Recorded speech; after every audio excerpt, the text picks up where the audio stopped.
Hi everyone, my name is Rama and I'm the founder of RMSM Studio, where I share my ARE journey and hopefully can give you some tips or tricks that can make your exam process a lot easier. Today I'm going to be going over my practice exam process. This is the process that I use to sort of get the most bang for my buck out of my practice exams.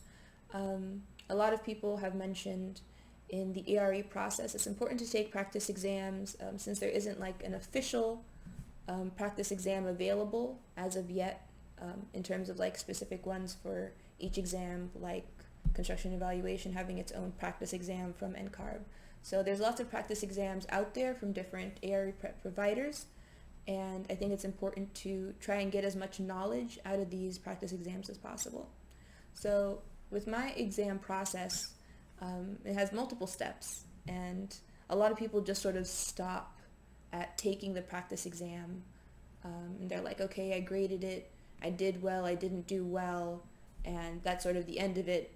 I either suck at this practice exam or not, and I think it's way more to the process than that. I really try and use each practice exam that I take as its own learning opportunity.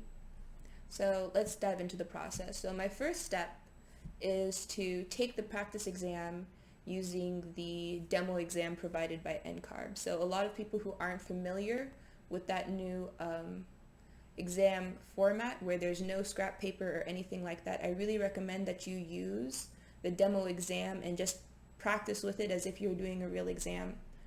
And you can do this with your practice exams. Maybe you have it open in two separate windows. I often do this where if I have a digital practice exam, I have it on one side, I have the demo exam on the other side, and I just pretend that I'm actually in like a Prometric center or something like that. And I feel like that helps me get a really good handle on using the exam software. So when I get into the exam itself, the software is like, second nature to me. It's not an additional challenge to the exam, because the exam is challenging enough. You don't need additional challenges. So that's the first step. Take the practice exam with the demo exam software. And the second part of the process is to grade that exam. The grades don't really matter, but it's still important to see your progress over time.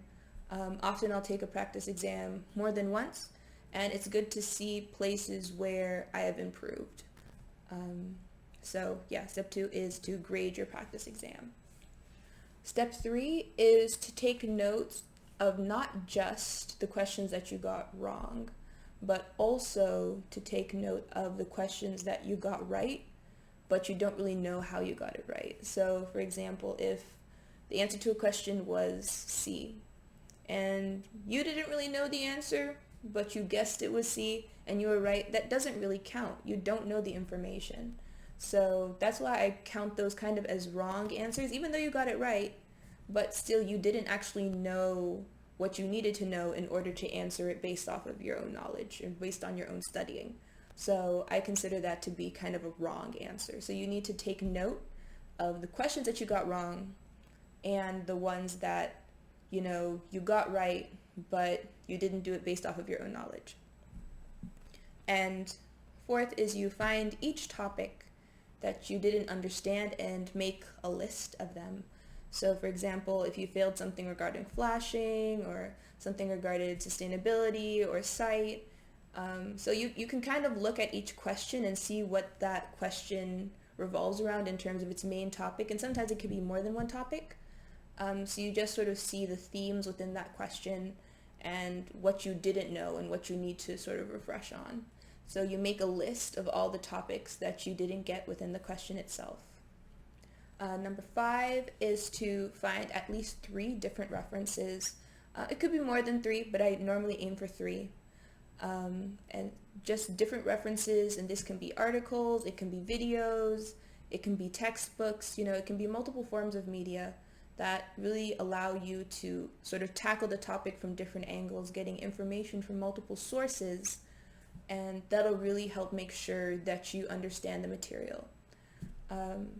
And number 6 is when you looked at these 3 references, only then do you scratch out the topic. So it really makes sure that you've looked at this topic from as many different angles as possible. I often go over 3 resources, to be honest.